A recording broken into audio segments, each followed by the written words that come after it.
Good evening, everybody, and welcome to Todd Klindt's SharePoint Netcast number 193, recorded live Monday, March 24th, 2014.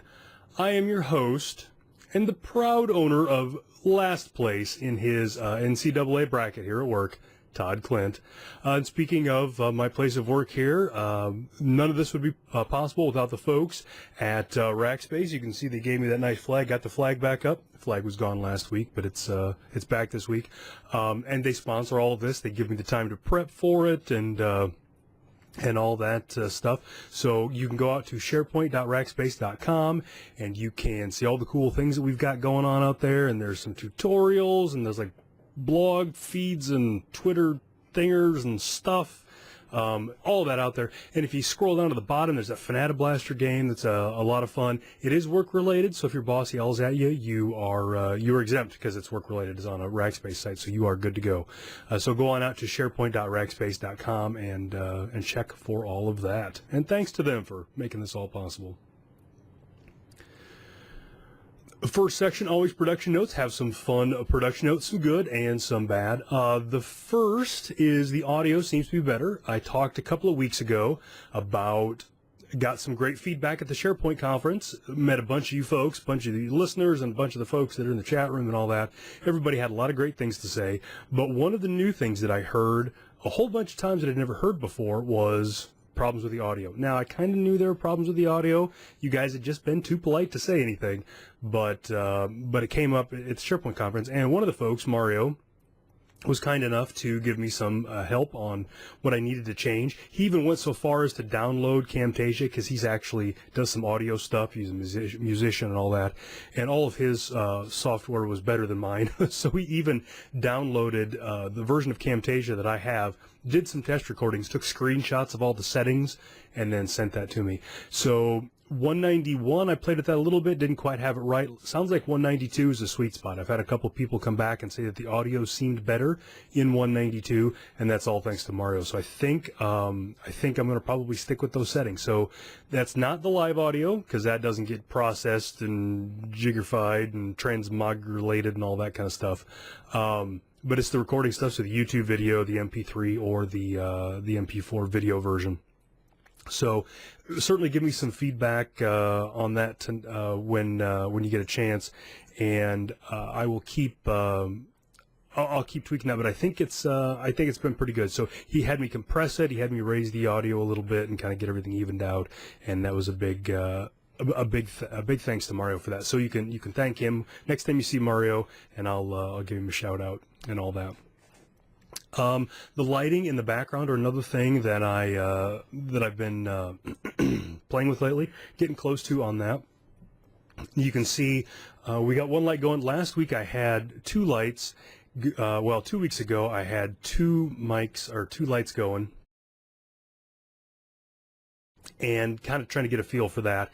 And then last week I only had one light going, and that's because I didn't charge the battery on the second light. So I've got Jack Frew, who's in the chat room here. All this lighting stuff is thanks to him. Jack actually got so tired of my lighting being bad, he went out and bought lights and then thrust them upon me at the SharePoint conference because I was too proud to take them. So that's the fact that you can actually see the background and all that stuff. That's 100% Jack. He and I need to figure all that out, who owes what money and all that.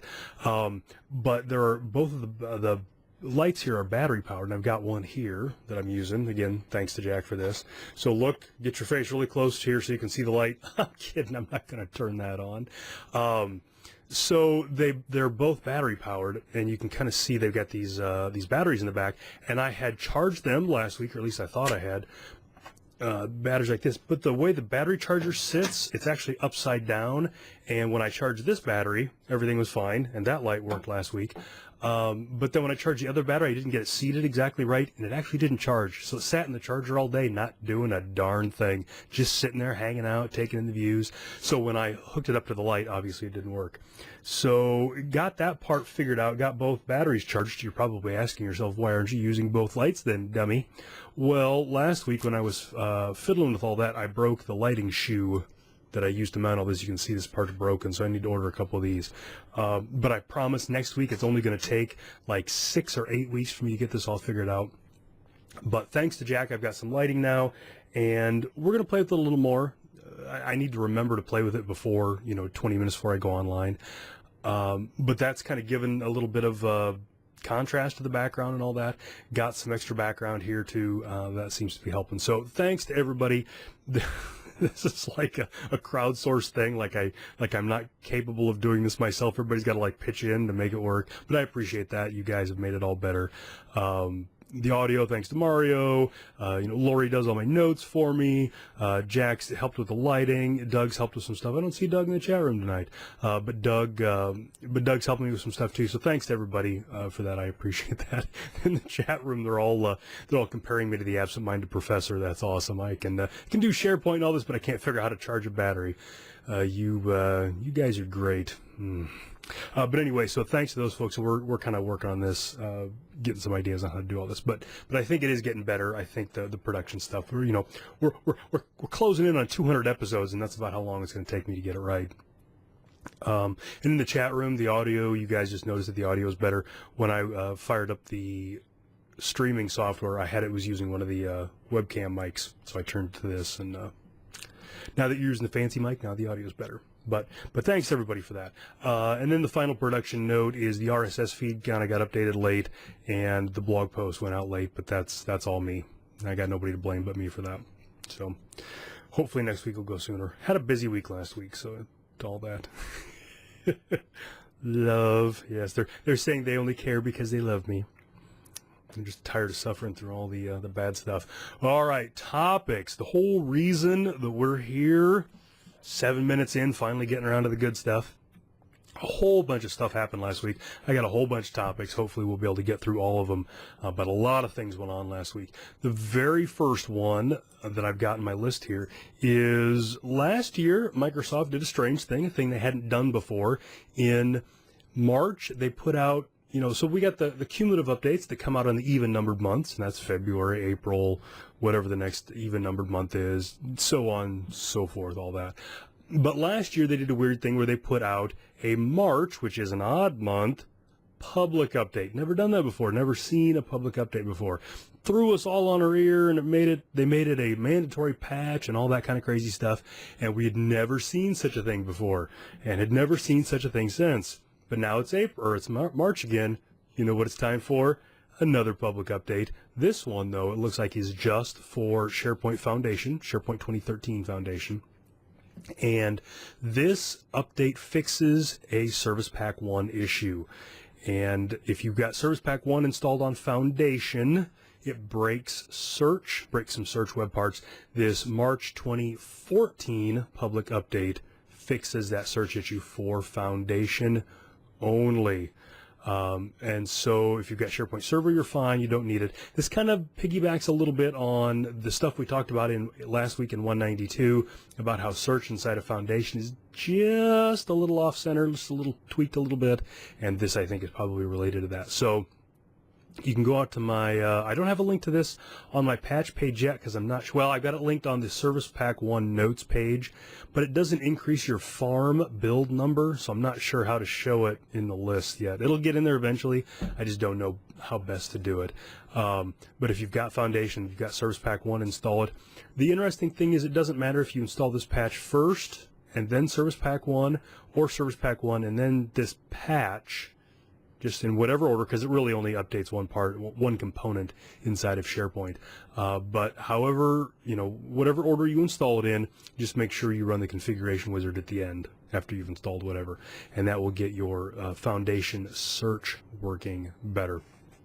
So, and now, we'll be coming up on April here pretty quick, and we'll talk about that later in the show. So if you've got SharePoint Foundation 2013, don't forget the March 2014 public update. Speaking of all these updates, something that, as a guy who does a lot with patching, something that I've lamented is that when the March 2013 public update came out, that became the new baseline for patches and all that. So you remember when that came out, they told us every subsequent cumulative update will require the March public update be installed, and they were absolutely right. I tried to install every single one of them without that, and it wouldn't work. So, but then there was this problem. I've got a bunch of blog posts on slipstreaming and all that, but now you can't slipstream it because for, let's say the April 2013 or the June 2013 cumulative update to install, it has to check and see if the March public update is installed. But if you slipstream, you just copy them all in there, and how does it all know? So that kind of broke slipstreaming, broke a few people's hearts in the process. So last week, Microsoft published a knowledge base article or a blog post or something, I forget exactly where this thing fits, on how to slipstream the March public update and a later CU into your SharePoint 2013 installation. And what it comes down to is you got to do some craziness. The installer for the later cumulative update needs to know that the March public update is there. So what you end up doing is you end up extracting the March public update like you normally would, and you have to rename all the files. And apparently the way you rename the files gives the installer kind of a clue to install those first, and then when it kicks in and gets the rest of the files, then the March files are there. So you can go out to this. It's on blogs.technet.com/b/a Casilla, and that is ACASILLA, and that will let you know. So now you should be able to slipstream any of them. Now, of course, now Service Pack 1 is out, so you should probably be working with that media instead. But if this ever comes up again, it's a good article to have. Or if for whatever reason, you can't go to Service Pack 1 right away, that article talks about how to do it. Now, I haven't tested that yet. I trust the guy, though. He looks like he knows what he's talking about. So definitely do that if you need to slipstream. So another thing to bring up, and I should have talked about it in the previous topic, Service Pack 1's been out now for a month, something like that. You got to be very careful with these patches and stuff when they come out, even service packs, because as we're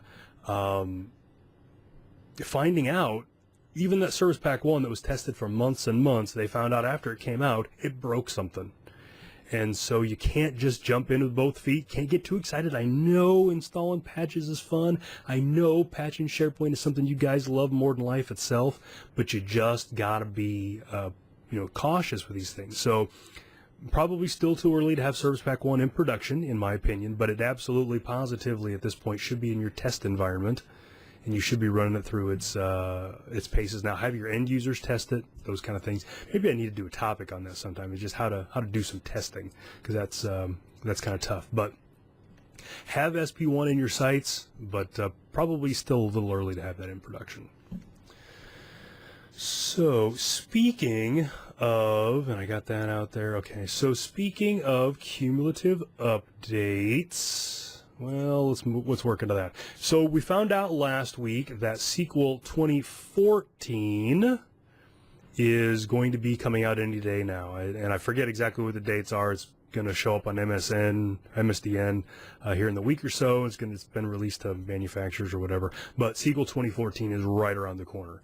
And for those of us that do SharePoint, we know that everything in SharePoint lives in SQL, so there's a lot of excitement about this. SQL is a pretty exciting topic. So a couple of links that I want to get you to is, here is for those of you in the chat room, that is the link to the SQL Server homepage. And of course, for those of you that do the download, you can go to the blog post and get all these links. And the first question I always get is, what's new in SQL Server 2014?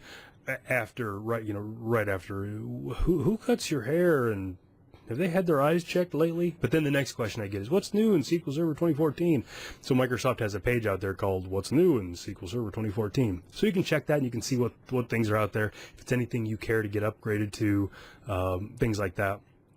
But for SharePoint 2013, SQL 2014 will not be supported until the April 2014 cumulative update. So that cumulative update that's going to come out in a month-ish, they're not on real tight deadlines with those.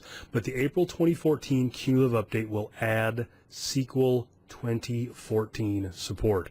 So don't get all excited and upgrade your SQL servers on April 1st when this thing comes out. Again, lots of testing, all that kind of stuff. So In the chat room before this whole thing started, Ian and Trevor were talking about that. And Ian asked about how you're supposed to do this then if, you got to have the April cumulative update before you can talk to SQL, but SQL's are, what do you have to slipstream, whatever. So you probably can slipstream if you get the SharePoint 2013 with SP1 media. In theory, the April 2014 C will just drop in there. Not sure, it's not out yet, haven't tested it. In theory, you could do that. But what you could also do is not slipstream. So here's another tactic, and this will work with a new farm or an existing farm. It's a little more work, but it will work. So let's say your install media is Service Pack 1. If you're creating a new farm, brand new greenfield from scratch, install your first server, Service Pack 1, which does not support SQL 2014. Do the install, so complete, go to your data directories, move your data directories, next, finish, whirring, time passes, all that kind of stuff. You get the pop-up box that says, hey, pal, would you like to run the configuration wizard? Now, normally, if you're listening to this netcast, you're smart enough to know that you uncheck that box and then hit close. Keep doing that. Now what you do, though, this is the fancy part. This is the part you're going to want to write down. Now you install the April 2014 cumulative update. And it will patch that installation of SharePoint. So then, just like any other patch, you can next, finish. It will patch. Might make you reboot. Probably not, though, because nothing's running. And then create your farm. So do it in PowerShell, do whatever. Don't use the wizard, but do it in PowerShell. And now your bits, your SharePoint bits, are the April 2014 level bits. And if your SQL instance that you're building your farm against is SQL 2014, it should all work. Now, again, I haven't got my hands on these bits. I haven't tested that, but in the past that has worked. Now, if you've got an established farm, and let's say it's May, and you've got 4 servers, and you installed the April cumulative update on all of those servers. Kind of early to do it in May, but you do that. Everything works fine. And then you either upgrade your SQL box to SQL 2014 or you move it over, however, using an alias, whatever you do. You got SQL 2014 whirring away and doing crazy SQL 2014 stuff. You got SharePoint 2013 rocking out with the April 2014 cumulative update, and everything's fine. And then you decide you need to add another server to your farm. Same process works. Spin up your new server, install Service Pack 1, don't run the configuration wizard, install the April cumulative update, and then run the configuration wizard, and then attach to your existing farm, and everything should be good to go. So that was a long way around to that answer. But Ian, I hope that answers your question.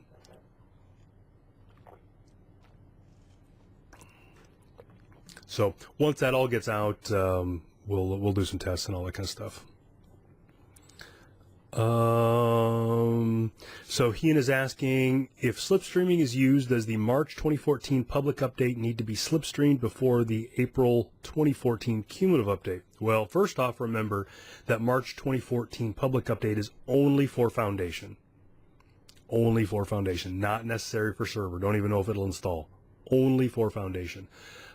Second, I would imagine that the April 2014 cumulative update includes the changes made in the March 2014 public update. So I would say you'd probably be okay. All right, so that's good. So speaking of SQL, because we're already here talking about SQL, if you don't already do it, you should be following Spence Harbar's blog. That guy, he blogs an interesting, fun thing or two. But last week on the 20th, he blogged about some new support for SQL Server Always On asynchronous replication with SharePoint 2013. So we all know about synchronous. Well, let's talk a minute about synchronous and asynchronous replication. In any technology, SQL, AD, tiddlywinks, whatever, synchronous replication means that you've got a primary, we'll say SQL server, and a secondary SQL server. SharePoint's writing to the primary. And, you know, I upload a picture of my cat that does some fiddly bit stuff on the database on the primary server. But before it actually gets committed and before SQL says back to SharePoint, I got it, it replicates that same change over to the secondary and it synchronizes it. It waits until the secondary server says, I got it, and makes sure they're synchronized, and then it returns back. So the plus side of synchronous replication is you know you're never going to lose data because the primary will never say that anything's committed until the secondary has already committed it. The downside of that is it's slower. Everything takes twice as long. It's got to write it here, then it's got to write it there, and then the application gets the word back. But for high availability, synchronous is the way to go. Async works a little differently. Async, when SharePoint writes to the primary replica, it says, hey, here's a picture of Todd's cat. The primary says, hey, secondary, here's a picture of Todd's cat. But at the same time, it says, SharePoint, I got it, move on. So what potentially can happen there is the picture of my cat could get lost in flight to the secondary. So network latency, you know, network goes down, secondary server just crashes, whatever. But the primary has already said, yep, I got it. And then if something happened and you had to switch, potentially you would lose data on that secondary. So that's async, but it's faster because your application is not waiting for that synchronous thing to go back and forth. So deciding which one is better for you depends on your situation, your network topology, your disaster recovery things, that kind of stuff. But anyway, I digress. Last week, Spence posted a blog post on support for async replication on availability groups. And it's a long blog post, and he's got all the different databases in SharePoint and whether they support synchronous replication, asynchronous replication, comments about the databases. For us database nerds and us admin nerds, this is great stuff. But this also requires the April 2014 cumulative update, so don't go doing it right now because you don't have the April 2014 cumulative update. But it gives you some new disaster recovery scenarios, things like that.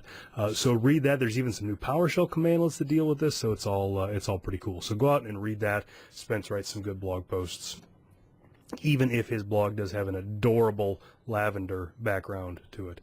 You can do that. So one of the things in the chat room that kind of came up as a part of this, if you're using availability groups, always on availability groups in SQL, a part of that decision-making process, and I don't know, nobody in the chat room that I see here is a SQL guy, and I don't know that any SQL folks listen to this thing, but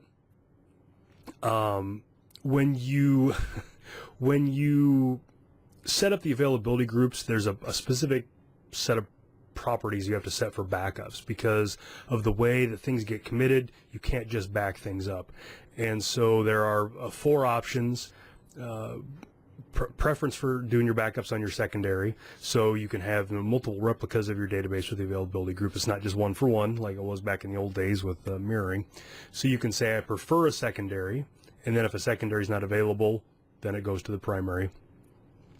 You can say secondary only, which means primaries can't run backups at all. You can say primary only, which says that secondaries can't do backups, and then you can say any server in the farm. So there are pluses and minuses to both, and Trevor in the chat room brings up that when you run your backups on a secondary, and I'm going to get this wrong, if you run your backups on a secondary, you can only do copy-only backups. You can't do full backups.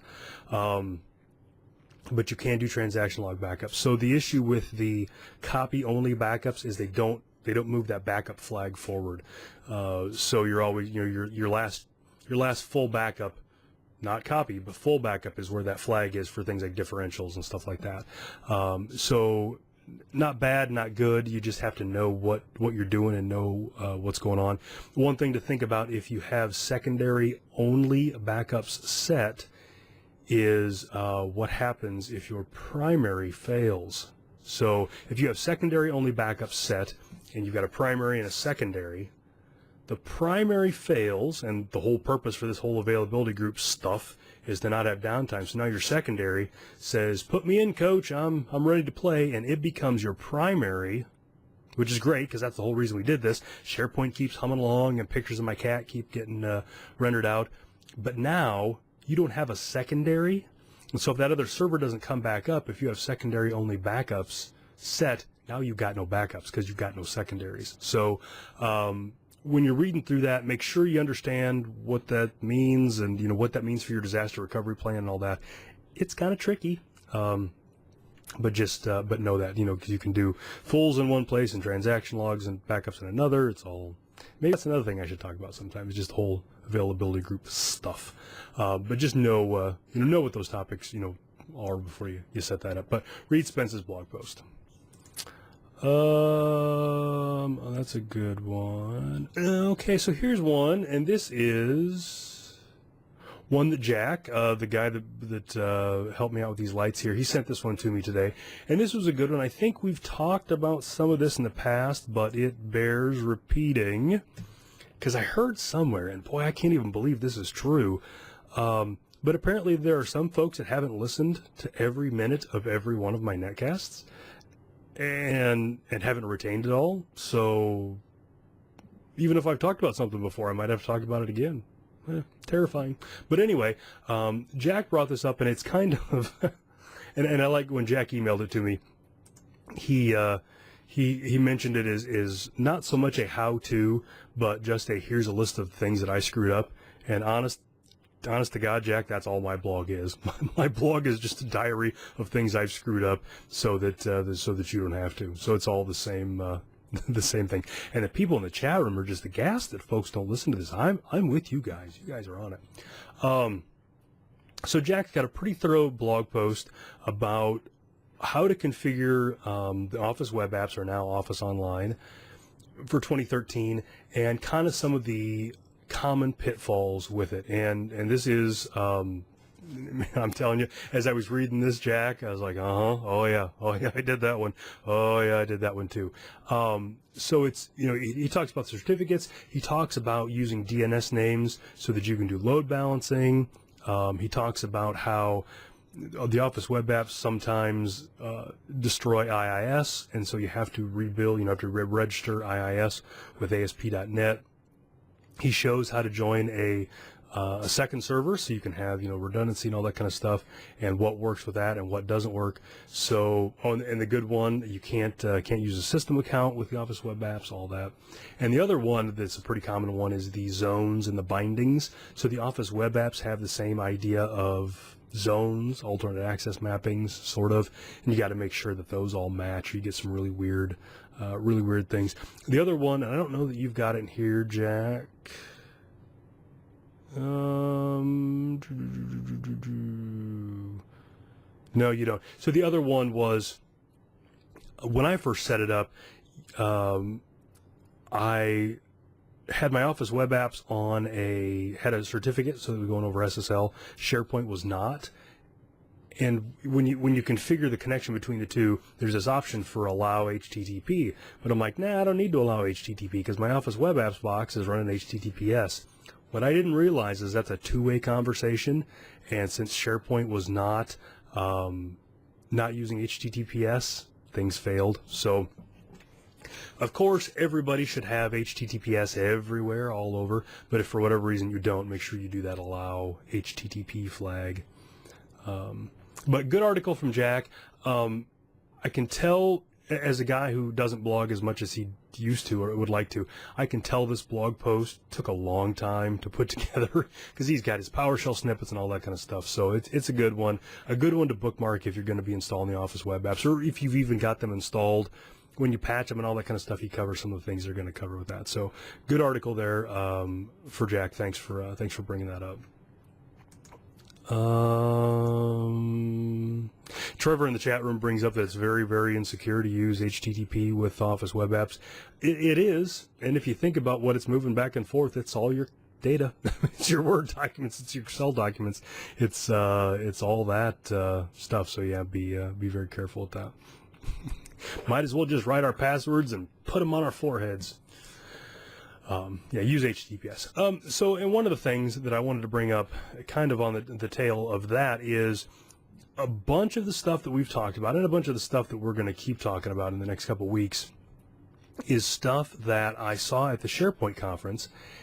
And like I think I mentioned this the other week, for the last week or so now, I've just had SharePoint conference videos running on my screen up there. And so I kind of wanted to just bring that up again, that all of the videos from the SharePoint conference are available for free for streaming or download at channel9.msdn.com. So go to channel9.msdn.com. In the upper right hand corner there's events, pick SharePoint, and then all of the SharePoint conference stuff is going to be there. And so I believe there's probably something there on the Office web apps. Let's just look and see. Do a quick search. Sure, look at that. So there are 4 topics on the Office web apps. So if you want to learn more about those, you read Jack's blog post, and you're kind of a little interested, you're like, yeah, it sounds pretty cool. Go out there to channel9.msdn.com. All that stuff's there. You can filter on everything, all kinds of great things. There have been a couple that I have watched that I really like that I want to cover here that I just haven't yet, but they're going to come up. Just, gritty architecture, IT pro nerd stuff. But it's all out there, slide decks and everything. And then a couple of netcasts ago, let me see which one that it is. Oh, last week I talked about Vlad's script that you can use to download all of the shows and PowerPoints and all that. So this has kind of become a thing where every time a conference comes out, after all the videos come out, people write these scripts. Vlad Katrinescu wrote one for the SharePoint conference, and it just downloads every video and every PowerPoint, puts in these nice folders and all that. Be careful. It's between 70 and 80 gig. It's a lot of stuff. It's going to take a while. So be careful with that. And I know that a lot of folks have caps on their internet connection. So that's 80 gig that's going to come down. But that's good if you want to get everything. So thanks to Vlad for that. But I've only been downloading them onesie twosie because I haven't needed them all. So that was good. Yeah, people in the chat room took many, many hours. Yeah, I didn't do it for this one. I think I did it for TechEd last year. I think I downloaded them all, and it was like an overnight deal, something like that. Teresa, SharePoint Madam, is saying 70.4 gigabytes took her 12 hours. And it's funny, because people have been doing this for a couple of years now, and I always thought, boy, I bet Microsoft hates this. Because you're just hammering their servers and people are downloading. So, download 70 gig, you're really going to watch 1 or 2 gig of that, maybe. At least every time I've done it, I've watched like 3 or 4 videos. So it's just complete unnecessary traffic on their servers. But I noticed either last week or today or something, the SharePoint conference account, the official account for the SharePoint conference on Twitter, tweeted out a link to Vlad's script. So there you go. That's tacit approval, I think. But it's nice, and I understand the reason of having it all. It's not because you're going to listen to it all, but just because you want to have it there at the drop of a hat. So I get that. I've done it before.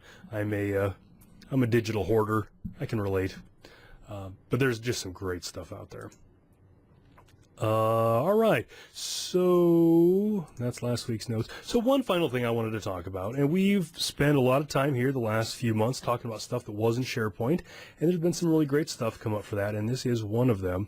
We talked last week or the week before about how OneNote is now free. So it's free on Mac, it's free on Android, and there's a freemium version on Windows now that will save only to SkyDrive, all that kind of stuff. But big things are coming. And then we talked about last week the Office Lens, which is that app for your beautiful Windows phone. Oh, look at the beautiful Windows phone. Ooh, so sexy. The Office Lens is an app that you can take a picture with your phone and it will automatically drop it into OneNote for you, and you get all the great things that come with that. So you get it gets OCR'd, that kind of stuff. So I was sitting outside of an office last week and I was just taking pictures of stuff on the bulletin board and then searching for words on them in OneNote, and it was working. It was awesome. I loved it. Completely unnecessary things, but so much fun. And that's all in SkyDrive. So this week, the OneNote team has not been sitting on their laurels, or sitting on anybody else's laurels for that matter. Now we have the opportunity to email things to OneNote. So what you do is you go in, there's a link on the page. I linked it. You can go to OneNote.com, I think, and sign up for it. This was on the Office blog. But essentially you go in one time and you configure email addresses. And it's going to be the email addresses that are associated with your live ID. But basically you tell OneNote, if you get an email from any of these addresses, it's valid, toss it in OneNote.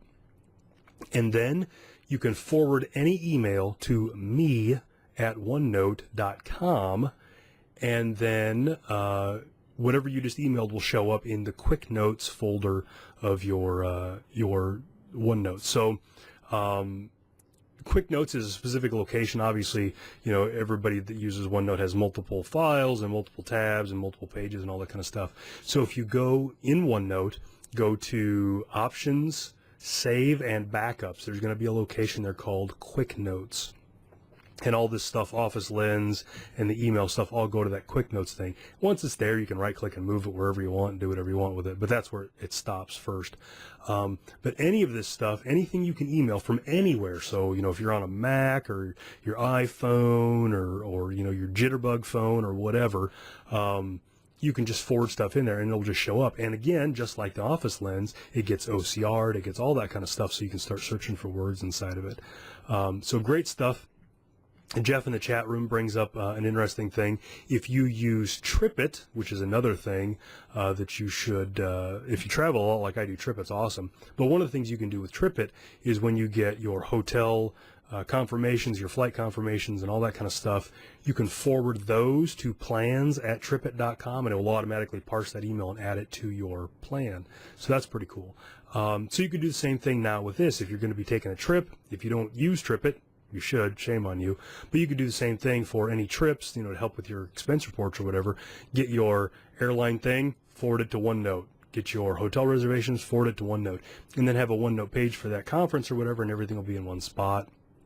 Anytime you take a picture of something like a receipt, that's what I do when I travel. I don't keep receipts anymore. I just take pictures of them with my phone. They get synced up to the cloud, and then they show up. So now they can get synced up to SkyDrive. I could send them to OneNote. It doesn't matter. They're all going to be in there. So Jared brings up a good point in the chat room. If you have a Windows phone, and who doesn't, right? There's not an official TripIt app, but a buddy of mine, Chris Johnson, wrote an app called My Trips, and it costs like $2 or something like that. But it is a TripIt client for Windows Phone. Does all the stuff, alerts you, checks your flights, shows you your hotel stuff, all that kind of stuff. For somebody, if you travel more than a couple times a year, TripIt is priceless, and I think OneNote's got a lot of stuff to offer all that too. So we talked about this a little bit last week. I'm a huge fan of OneNote. Use it all the time, have it open. I spend as much time probably in OneNote as I do Outlook, because just everything is in OneNote these days, and this is just another great way to get stuff into OneNote. All right, well, that's it for the topics. Shameless self-promotion, no changes from last week. So here in a month from today, holy cow, I'm going to be at SP TechCon in San Francisco. That runs April 22nd through the 25th.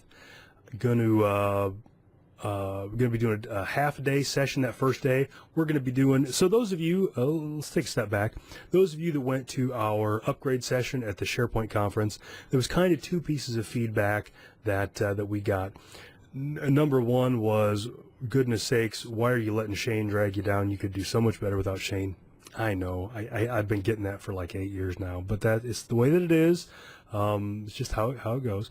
The other thing is, number two, wish there was more time for stuff. Wish we could have done more demos, all that kind of stuff. So the good news about that is for SP TechCon, in San Francisco here next month, we have a 3-hour session on upgrade. It's like a half-day pre-con thing, all on upgrade migration. So we're going to, and we'll probably throw some patching stuff in there too. So we'll be able to do a whole lot more demos on upgrades as opposed to just the whole attaching one content database and hoping for the best. We'll upgrade some service apps and convert from classic to claims and all that great stuff. So if you're going to be at SP TechCon, that's the last half of the first day. Now that is a Monday. You guys know what Monday means, or I guess that's Tuesday, but I'm going to fly in on Monday. That means Netcast. So I don't know how many people are going to be in the San Francisco area Monday the 21st of April, but I'm planning on trying to do my Netcast from the Rackspace office, which is in downtown San Francisco. So still kind of working out the details with those guys because they really don't have a studio there. They've got a place to record stuff, but there's not really a place for an audience. Honestly, not a lot of people are probably going to be there on Monday, so probably don't need room for a lot of people. But if you're going to be in San Francisco because of SP TechCon or not, downtown San Francisco, Monday night, April the 21st, let me know if you want to go to the taping of the Netcast. Kind of give me an idea how many people to plan for, and we'll try to do that at the Rackspace office there. And then we're going to do an admin session at SP TechCon. I remember might do a PowerShell session, I forget, but we got some stuff there. Then in May is Tech Ed in Houston. We're all going to go party at Teresa's house, but that's Microsoft Tech Ed North America 2014. That's May 12th through the 15th. And right now it looks like we're just doing a pre-con, doing a day-long installation of SharePoint. I forgot to submit topics for Tech Ed this year. I forgot until after the deadline, so I didn't get any topics this year. But I'm going to be there. I'm going to be hanging out and things like that. So we'll do something there. I don't know what my Netcast schedule is going to be. I think if I do a Netcast that week, I think that will be number 200. But I don't know how I'm going to do it from Tech Ed. So we'll see. Joanne in the chat room is asking if there will be much SharePoint content at Tech Ed. I don't know. That varies year to year. It depends on who's got new stuff coming out. It's tough to tell if there's going to be. And I don't know if they've got anything on the Tech Ed site or not about that, Joanne. So I just don't know. But if I'm there, Joanne, we can just sit around and talk about SharePoint all day. It'd be awesome. And if nothing else, they will be having hands-on labs and things like that. Oh, and the Houston SharePoint user group is having a thing on Wednesday, May 14th. So that's in the middle of Tech Ed here. So there we go. Jared in the chat room is saying that they do have the schedule out now, so you can look and see what's in there. So I'll be out there for that. Then in June, looks like I'm not going anywhere yet in June. July is going to be a big month for me, hitting two places. July 15th and 16th, the Australian Sharing the Point conference thing in Sydney. I will be there for that. And then the next week, July 22nd and the 23rd, same conference in Auckland, New Zealand. So I'll be there for that. So for those of you, I know John Lou in the chat room there, he's on the Australia way, so I'm going to say hi to him, shake his hand, get some pictures taken, things like that.